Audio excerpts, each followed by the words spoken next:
So আপনারা যারা WhatsApp use করেন এই ভিডিওটি তাদের জন্য খুবই গুরুত্বপূর্ণ, তাই আমি রিকোয়েস্ট করব আমার এই ছোট্ট ভিডিওটি দেখে যাবেন। বন্ধুরা, আমাদের হোয়াটসঅ্যাপ অনেক সময় আনইনস্টল হয়ে যায় কারণবশত বা অকারণবশত। অনেক সময় আমরা ডিভাইস চেঞ্জ করি, সেক্ষেত্রে একটি প্রবলেম ফেস করি, আমাদের হোয়াটসঅ্যাপে থাকা সমস্ত কন্ট্যাক্ট লিস্টগুলো ডিলিট হয়ে যায়, অথবা আমরা যাদের সাথে চ্যাটিং করেছি সেই চ্যাট লিস্টগুলো ডিলিট হয়ে যায়, সমস্ত ডাটাগুলো ডিলিট হয়ে যায়। আপনি যদি আপনার হোয়াটসঅ্যাপে ছোট্ট একটি সেটিংস অন করে রাখেন, সেক্ষেত্রে আপনার হোয়াটসঅ্যাপ যদি আনইনস্টল হয়ে যায় অথবা আপনি ডিভাইস চেঞ্জ করেন, মানে অন্য ডিভাইসে যদি আপনি লগ ইন করেন, সেক্ষেত্রে আপনার সমস্ত ডাটাগুলো সেভ থাকবে, সমস্ত ডাটাগুলো আপনি ফিরে পাবেন। তো চলুন দেখিয়ে দিচ্ছি কী সেই সেটিংস। তো আমি সরাসরি হোয়াটসঅ্যাপ ওপেন করলাম।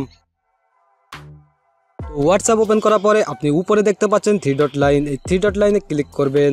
3 ডট লাইনে ক্লিক করার পরে আপনার সামনে এরকম একটি ট্যাব আসবে, তো এখানে জাস্ট সেটিংসে ক্লিক করবেন। সেটিংসে ক্লিক করার পরে আপনার সামনে এরকম ট্যাব ওপেন হবে, তো এখানে আপনি দেখতে পাচ্ছেন চ্যাটস নামে একটি অপশন, তো এখানে ক্লিক করবেন। চ্যাটসে ক্লিক করার পরে আপনার সামনে আবার এরকম ট্যাব ওপেন হবে, তো আপনি চলে যাবেন একটু নিচে আসার পর দেখতে পাচ্ছেন চ্যাট ব্যাকআপ, তো এখানে ক্লিক করবেন। চ্যাট ব্যাকআপে ক্লিক করার পরে আপনার সামনে এরকম আবারও ট্যাব আসবে, তো এখানে দেখতে পাচ্ছেন ব্যাকআপ নামে অপশন, তো এই ব্যাকআপে ক্লিক করবেন।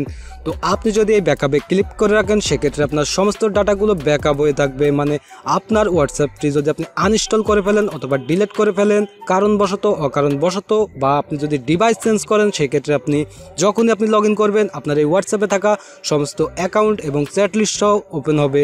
তো আপনি জাস্ট ক্লিক করবেন, এই ব্যাকআপে ক্লিক করবেন। ব্যাকআপে ক্লিক করার পরে দেখতে পাচ্ছেন ব্যাকআপ মেসেজেস, তো দেখতে পাচ্ছেন ব্যাকআপ, তো আপনি এখানে আবারও ব্যাকআপে ক্লিক করবেন। ওকে, ব্যাকআপে ক্লিক করার পরে দেখতে পাচ্ছেন এটা সরাসরি গুগল ড্রাইভে ব্যাকআপ হচ্ছে, মানে আপনার সমস্ত ডাটাগুলো গুগল ড্রাইভে সেভ থাকবে। সো দেখতে পাচ্ছেন আমাদের ব্যাকআপ কমপ্লিট হয়ে গেল, আমাদের এই সমস্ত ডাটাগুলো গুগল ড্রাইভে সেভ হয়ে গেল। তো আপনি যদি এই ছোট্ট এই সেটিংসটি অন করে রাখেন, এটা যদি ব্যাকআপ করে রাখেন, আপনার হোয়াটসঅ্যাপের সমস্ত ডাটাগুলো সেভ থাকবে। সো ভিউয়ার্স, আমার আজকে ভিডিওটি এ পর্যন্ত। ভিডিওটি ভালো লাগলে অবশ্যই একটি লাইক দিবেন। প্রতিদিন এই ধরনের হেল্পফুল ভিডিও পেতে অবশ্যই চ্যানেলটি সাবস্ক্রাইব করে পাশে থাকা অল বেল আইকনটি প্রেস করে রাখবেন। সো সবাই ভালো থাকবেন, সুস্থ থাকবেন, দেখা হচ্ছে পরবর্তী কোনো ভিডিওতে ইনশাআল্লাহ।